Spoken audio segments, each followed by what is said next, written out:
time to turn on the lights, because the Danbury Westerners are playing tonight.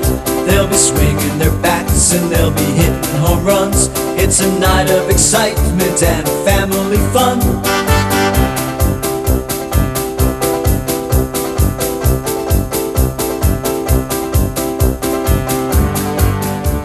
Welcome, sports fans, to another edition of Westerners Roundup.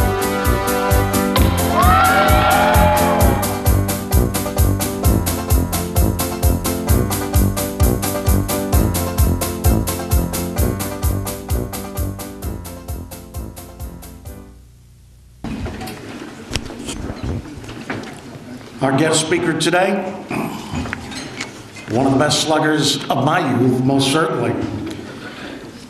I know you can read all about him, but the most amazing thing when I look back on George Foster is how he was able to find his way through the glut of outfielders in the Giants organization, get to the Reds, and rise to be one of the cream of the crop.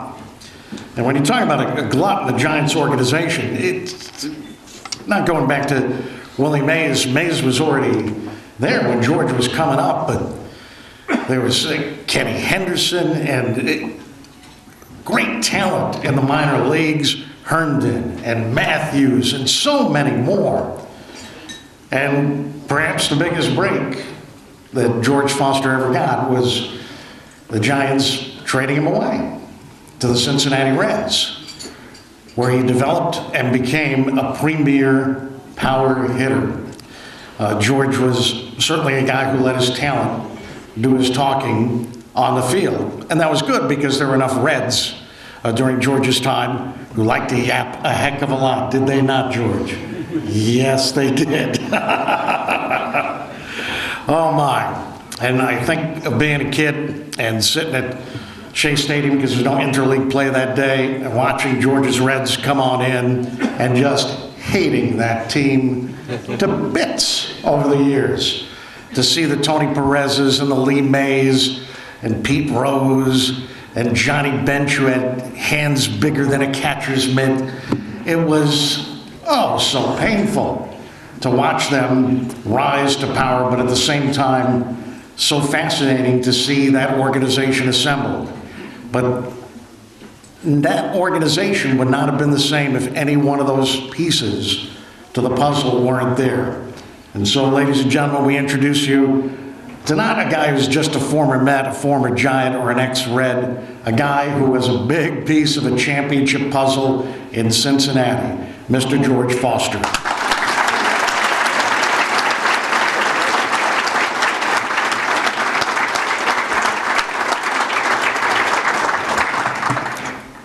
Thank you. Good morning. When we were coming up here this morning, we were wondering why there were so many cars in the parking lot. I figured that everybody was pretty hungry today. But I'm disappointed I didn't have my pecan waffle, but I guess I didn't put my request in. I had Joe. Joe had the list. He asked me what did I need. He left everything off except that. Blake, you need a haircut, Blake. Bob, would you stand up? Yes. If you guys need your light bulbs changed, he's a man. Minimum wage, right? Right. Josh, I have my hat and everything ready. I thought we were going to have a tryout, but what happened? The roster full or what? I just learned a knuckle curve. I can come in and get out one guy. That's all you need, right? Just that one guy. Joe, I didn't really think about it being the first commissioner.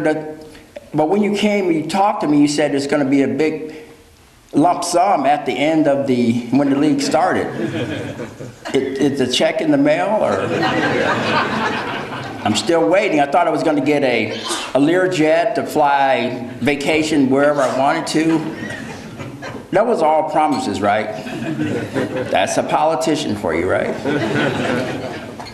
No, but it's great to be involved being involved in the beginning with the program, you never know how a program is going to end up. But I congratulate the Westerners being instrumental in being a part of the league. And you talk about definitions, and what's the definition of success? I look at an individual commitment for group effort, and it was a group effort that had come to play to get this league started. And yeah, we talk about the Cape Cod League. That was the premier league, and we wanted to get opportunities for other players to play. And this league has done a lot to get those players, get their visions, their dreams off the ground. And life itself is being able to be a part of helping others to help themselves. And in this program, I look at the list of the guys that are in the Major League today. This league has been very instrumental in getting those kids there. And it's always great to be able to go out there and be successful as an individual, but being able to help others to become successful, it's really heartwarming. And with the support everybody here today is giving, it's great, because you need that support to keep the program going. And after 22 years, it's been going very well, and it's getting stronger each year. But I remiss in the beginning, want any Yankee fans, raise your hands. Someone said yay. Who said yay? But I want to give a shout out. They talk about a shout out, and thank you for 76.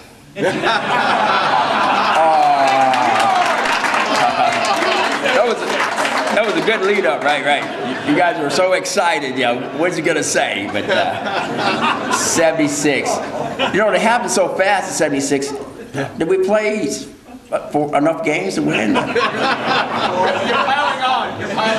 Oh, okay. What was it? 4-0? Yeah, 4-0. But Paul, I thought it was Paul Schaefer from the television program, the musician. So I was excited because I love his music. Then when I met him, I was like, I acted as though I was excited, but But since I'm here now, I'm not going to turn back, but great meeting you, Paul. But he was so stressed out. I said, what's wrong, I said, so many people here. I said, don't you want a lot of people here? Yeah, but, now I got to go out there and bid on all these items. I said, that's part of your job, right?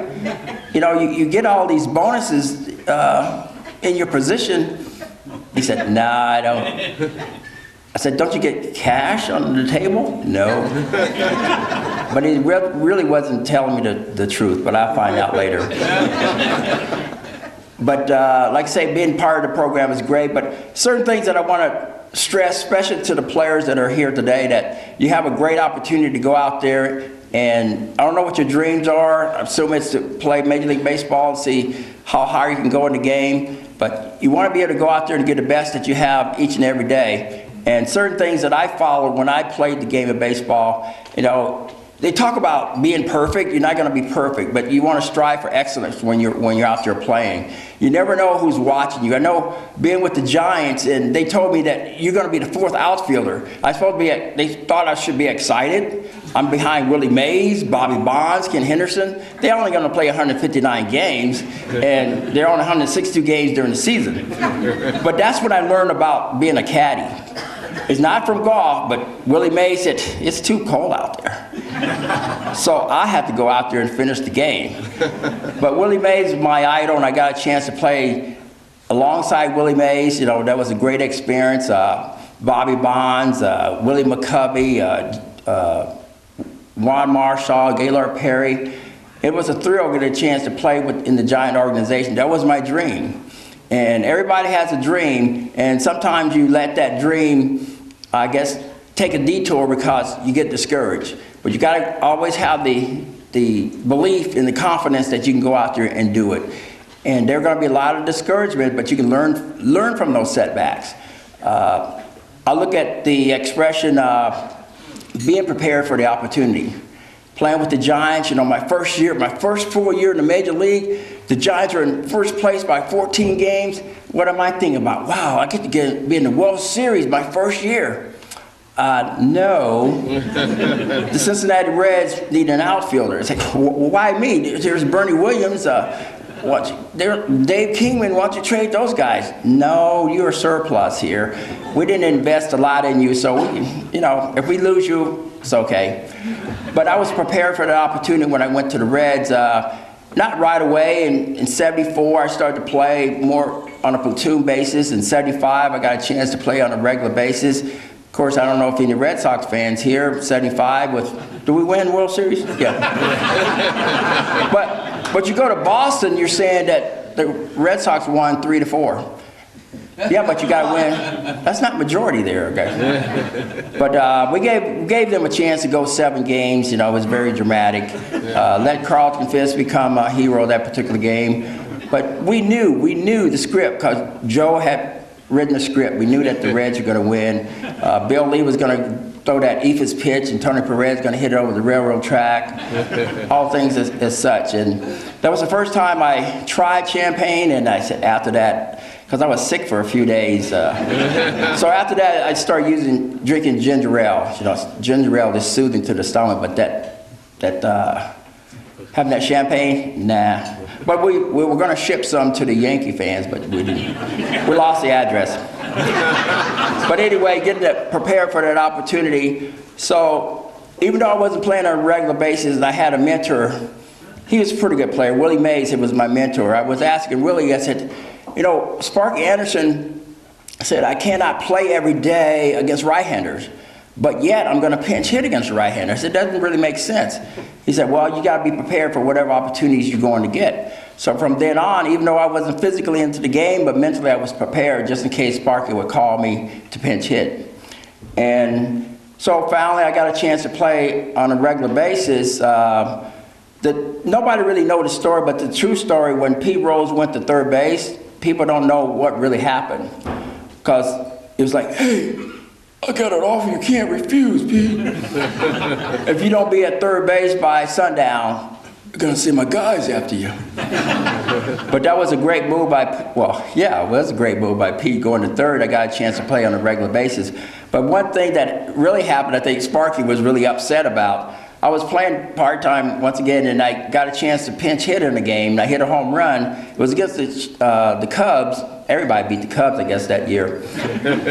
So we were winning in the beginning. It was like, say 9-5 or 9-6 or so, but we ended up winning 13-12. But the 13th run was brought in by me, so I ended up getting game-winning RBI. So after the game, the reporters asking me, why aren't you playing every day? And I said, well, Sparky said I'm not able to hit right-handers. And then I said something that Sparky really got perturbed about. I said, they don't make a bat long enough to hit from the dugout. And I didn't really mean that. Can I take that back? So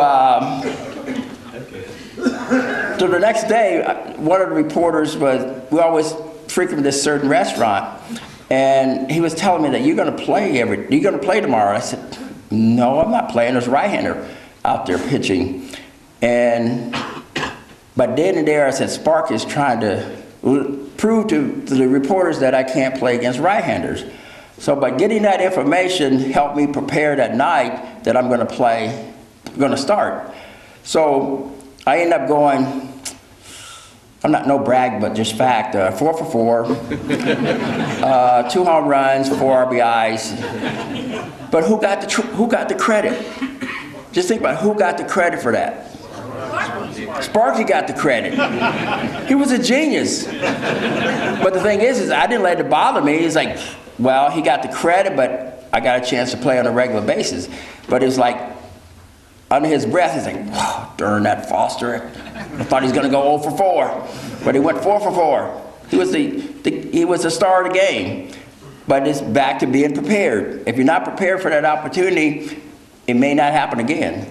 So being prepared in not only baseball, but life itself, it helps you to be ready. I play a lot of tennis, a lot of golf now, and my tennis serve is probably about 150 now, And anybody who's on the other side got to wear catcher's mask and gear, all the protection. And then it's also his family planning. I make sure that they have health insurance when they're playing. And golf, you know, don't live on a golf course when I'm out there, because you may find one in your living room. But being prepared, I got a chance to play on a regular basis. Of course, 75, 76 World Championship. And then being in the World Championship, it was great as a team. Winning the MVP was great, mainly because of the commitment that I made during that particular year. I could have just said, well, I want to be satisfied to drive in 100 runs or hit 30 home runs, but it's like, how good can I be that particular year? And saying that to say is like being able to win from within. What do you mean win from within? You got to ask yourself, what do you want to accomplish out there? What do you need to do to get to that certain spot? And in 75 or 76, if you remember, I was second in voting to Joe Morgan. And you know, I felt that, okay, the next year I'm going to really prove to myself how productive I can be on a regular basis. So I played 159 games that particular year, and then I want to see what I can do. And the only shortcoming is that I only drove in 149 RBIs, and that 150 just, you know, escaped me. But it was one of those years that I hit 52 home runs, not saying that just to say it, is the fact that my idol, Willie Mays, had done that. So I had done something my idol had done. And I'm the only guy, of course, they were asking me in Cincinnati, said, were you the last guy to hit 50 home runs for the Reds? I said, what do you mean the last? I'm the only. You know, sometimes you have to go out there and toot your own horn, you know. But that's what the mayor was telling me about. Yeah, that was great. He said, favorite Met? Wow, that's great. I need about 30,000 of you there. No, that's always great when someone says, I was a Met fan. I'm like, okay, what is he gonna say?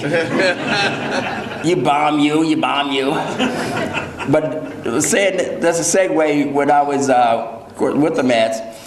And they didn't have much security there then. And one of the fans was standing on the third base dugout. So we're in the first base dugout. I'm walking towards home plate. And the guy was pointing at me, you bomb you. Telling the manager, take him out, he's a bomb. So I got up and fouled off the first pitch. Bases loaded now. Fouled off the first pitch. He said, get him out of here, you bomb. So the next pitch, I hit a line drive over the left center wall for grand slam. I'm rounding third base. That's my man. You my man.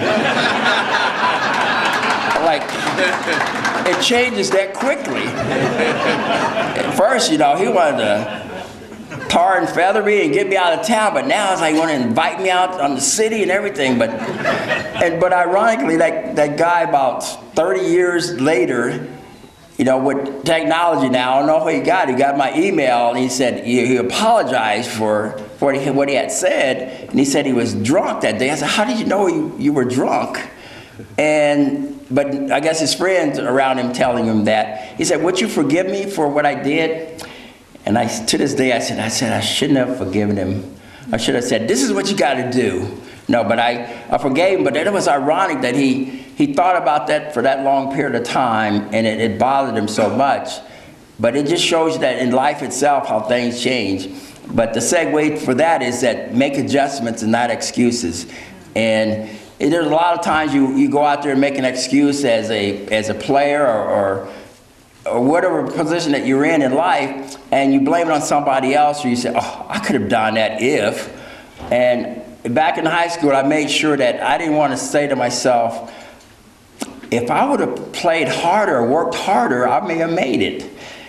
One guy in high school said, you know, I was better than you in high school. What happened? You stopped working at it. And so I didn't want to say to myself, have an excuse why something didn't happen. So in life itself, you know, make adjustments. And it's easier said than done, but make adjustments. You go up to the plate against Nolan Ryan, and you got to make adjustments. You struck out that one time, but make adjustments up there. Don't go up there and say, well, he's throwing harder than me than everybody else. He only throws strikes when I'm up there. But you got to make the adjustments. And the great Well, a great adjustment I made, J.R. Richards, some of you guys would know that name, J.R. Richards. He's like 6'8", he has fingers like 6 feet long, and when he delivered the ball, it's like right into the catcher's mitt. I get in the batter's box, I'm looking up, I was like, well, it seems like he's too close. I want the umpire to measure, is this 60 feet 6 inches? It seems like it's only 40 feet. Then he pulls his hat down like, hey, Jay, I'm right here, JR. So he had a good fastball, good slider. Some of the catchers will maybe identify with this. But so now he has a fastball slider. I'm thinking, what do I do to make an adjustment up here? I got to take a pitch away from him. So now I get on top of the plate and have a catcher raise his hand. Any catcher over there? I'm not putting you on the spot, but see, your pitcher has a fastball slider, and maybe the first time up, maybe, just a maybe, this is just a hypothetical, you know, it didn't really happen. So maybe I struck out the first time up. Maybe. It's not for real, it's maybe. So now, I get on top, you see me get on top of the plate. What pitch you think I'm guarding against? Slider, right? So what are you gonna call? Ghostbusters? You're gonna call fastball. So I get on top of the plate and we end up winning the game 1-0. Thanks for the home run, yeah. But it's just making that adjustment. You gotta trust it and trust your ability, trust your instinct in that certain position. Or you can go up there and, well, that slider was great today. I went 0 for 4 strikeouts. You had this golden sombrero. But you gotta make adjustments up there. And I say, like in life itself, you got to make the adjustment, be prepared for the opportunity, win from within, never stop improving. Pete Rose, a good example. He would go 4 for 4 his first 4 times up. The 5th time, you want to go 5 for 5. So you never stop improving and never be satisfied. Always want to go out there and get better and better. And the game of baseball, the game of life, you always want to improve. Nutritionally, I mean, health. When we go into the gym, it says the best wealth is health. The first wealth is health. And just focus on your health. And what can you do to improve your health? It's walking, running, eating better, things as such. So it's a balance in life that you need to go through. But I enjoyed being part of the starting of the league, and Joe was very instrumental because I don't know how many miles we put on our cars up and down the Merritt Parkway. It was funny that year because I was coaching 3 different teams. It was a high school team, a Connie Mack team, and a Babe Ruth. And then Joe said, do you have more energy to drive up? I said, okay. But we made it up to Bristol. We just kept making all the moves and found it to come about. And it's great to be a part of a program that's very successful. And going to the Mets, I felt great about, I want to be a part of a winning team. Yes, they ended up winning in '86, but it was great seeing Darryl Strawberry going out there and develop, the Dwight Gooden, Keith Hernandez come over, Gary Carter and those guys, so they end up getting a winning ball club. But use those as an example that strive to be part of a winning situation and bring your best to the table. And I said earlier, individual commitment for a group effort. Once you get that individual commitment, you're going to have a chance to be very successful. But I congratulate Westerners for being part of the program. 22 years, the oldest in the league, and all the other teams are being successful. Congratulations to everyone here that's given the great support. It's not going by the wayside. It's noticeable. And just keep the good work going, and all the ones that are involved. But like I said, back to Joe, this guy, he deserves the award that he had received today. But the things he was saying about me, he thought I was going to cry, but there's no crying in baseball, Joe. But he was always there for me, and I remember got a chance with St. John University to coach there briefly, and just getting that experience. So I appreciate your having me here today, family, friends. It's like a reunion here. And it's like, okay. And where's James? James here? Can he leave? But he was with my team, the Casey's, with a 16, 18-year-old. And he said, do you remember me? I'm like, no. I think it was maybe 16 or 17 that That's quite a few years ago. But it was great to see him that, I said, you didn't have to go to therapy after playing on my team, did you? No, but it was always great to see friends and then seeing kids that had played on the team. And well, what I didn't further do, but I have a team now, or a league. I started my own league. I use the slogan that, don't criticize if you're not able to do better. So I want to make sure that I do it the way I feel it should be done. So you have a lot of leagues with these kids, but they don't get a chance to learn how to play the game. So my first idea is to make sure they develop, learn how to play the game. The byproduct is winning, but learn how to play the game. Then I feel that they may not make it in baseball, but they're going to learn life skills through the game of baseball. But teaching them how to play the game, and growing up, my scout, friends in the neighborhood taught me how to play the game, and it's really helped me to get to the place I had in baseball. Playing, like I said, Willie Mays. I know there's a lot of ones here who have a high IQ. I want you to tell me the common denominator in this instance. Okay, you got Willie Mays, Willie McCovey, Juan Marshall, Gaylord Perry, Johnny Bench, Joe Morgan, Tony Perez. What's Hall of Fame. Hall of Fame? And what's the common denominator? What was it? Oh! So I was the straw that stirred it all. Thank you. Thank you very much. I told you, Paul, that would be a good one. Paul told me not to even say that. Okay. But the mayor said, no. I agree with that.